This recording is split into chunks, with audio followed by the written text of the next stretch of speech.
being a whore and I want to be in love. What's like your biggest problem when it comes to landing the love of your life? I go for guys who are like lower than me, and then when I give them the chance, their confidence goes a little bit up, and they think that they can treat me a certain way. Have you tried setting boundaries ever? Setting boundaries, I have tried, but I am honest. Oh, okay. Not holding your hand, but you keep scratching the mic, so I'm just. Okay, you can hold my hand if you want. I probably can't. Hold my hand if you want to, though. Lady, you know exactly what you've been doing and why you've been getting the results you've been getting. Not the cap. She belongs to the streets. You must unlearn what you have learned. What's going on, YouTube? It's your boy Ron back with another video. If you're new to the platform, welcome to the tribe. By the end of this video, I hope you subscribe.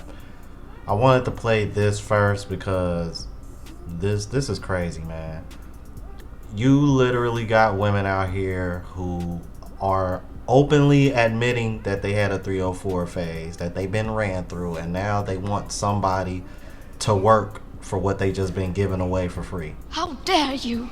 Hey, wait a minute, what the hell? Women wanting new car prices for used cars. You can't make this up, man. You can't make this shit up.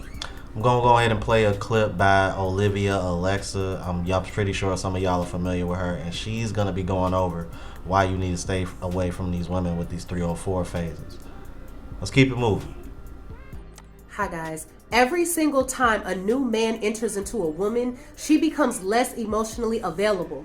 The term hoe phase might come off as a strong phrase for some people, but it describes a period of many modern women's lives, and unfortunately it relates to a very real reality about dating and relationships today. The majority of girls grow up and are thrown into a world that values them for their beauty and sexuality without them having to actually put in any effort. This causes an inflated sense of self and places an extreme importance on the need of being wanted and desired. So women start leading with their sexual alter ego. They start equating their value to their sexual desirability. Now, I want to touch on that because this is something that I get a lot of pushback from women on, because typically the kind of response that you'll get from women is it'll be something along the lines of, well, those are the kind of women that y'all be liking on Instagram and Facebook. That's the only way we can get y'all attention. Not the cap. Actually, that's not the only way y'all can get our attention. The problem is that the other things that men value in women, y'all haven't been brought up to make it a priority. Because instead of learning how to cook, instead what you've been taught is your man should be taking you out X amount of times, or he should be helping you cook. Y'all should be splitting that down the middle. Hell, if we gonna be honest, some of y'all ain't even been taught how to cook.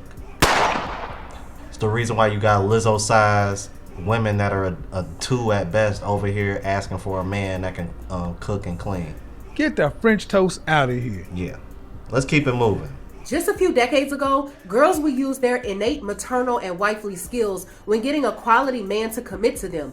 But now that all standards on social conduct have completely come off and sleeping around is more socially acceptable than ever before, a lot of women have fell into the trap of self-gratification and impulsive pleasure with complete disregard for its consequences later on in life.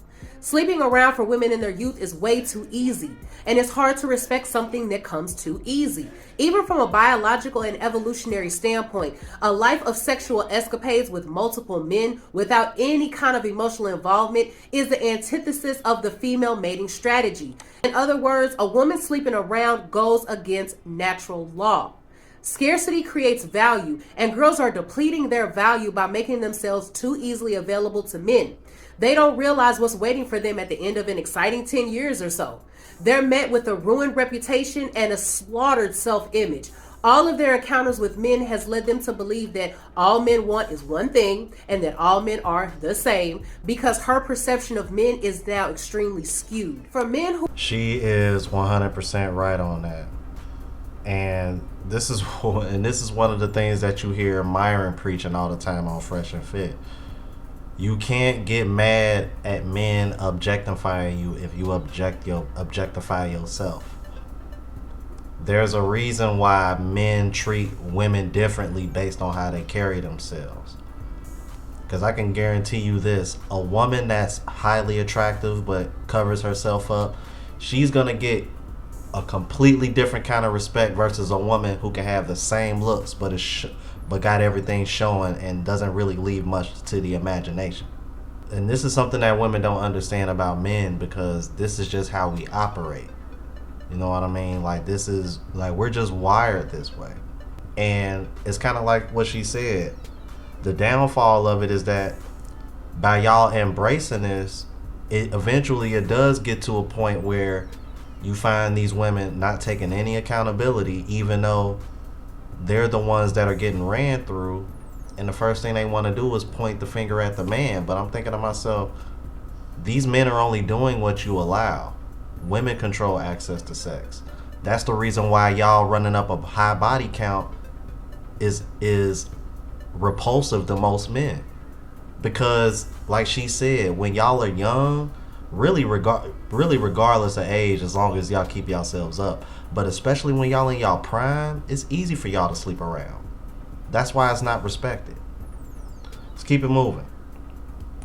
Who are looking for a woman to date or marry, understand that if her past is a trail of failed relationships and one-night stands, it's safe to draw a few inferences about whether or not she's really even worth your time.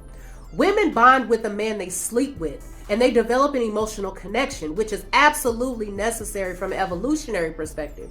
But this ability to bond stops coming into fruition when she repeatedly treats sex as nothing more than a physical need to fulfill, with absolutely no emotions involved. This is why you have women who can treat sex so casually now. If you're a man, your early 20s are a time when you start at the bottom, and you need to work to make it to the top by building yourself as a man who's attractive to women.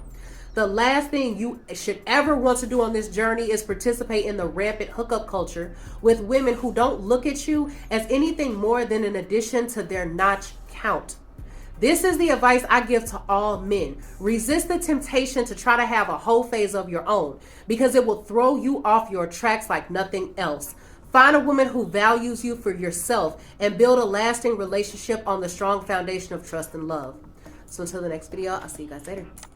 You want to know what's so sad about what she just said? She said you don't want to be a part of these women's notch count, as if they're the ones that actually have to put in any kind of effort to get sex. You can't make this shit up. You can't make this shit up. Now, I know she didn't mean that. Yeah, I heard it. But what I'm trying to bring to you guys' attention is that, like Austin Holloman says, it's that bad. It's that bad that she has to speak in a way as if the woman is in the masculine as far as trying to get sex. I'm like, I wonder, I don't know if y'all caught on to what she just said, but I'm like, go ahead and play it back.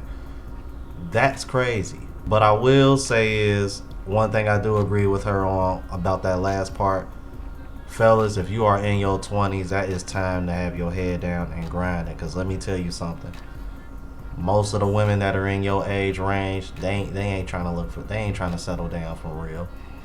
I'm like, all of these women are gonna put it off to their late 20s and early 30s, because the generation before them, like idiots, told them to do so.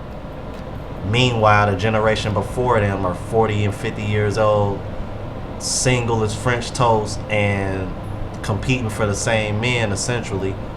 So fellas, if you in your 20s, yeah, just work on yourself and build yourself up, so that way when you hit your 30s and 40s, oh yeah, the world is your oyster. Trust me, man. All about self-improvement. If you're new to the platform, please subscribe. OGs, I appreciate the love and support. Make sure y'all hit that bell notification, that way y'all know when I'm uploading.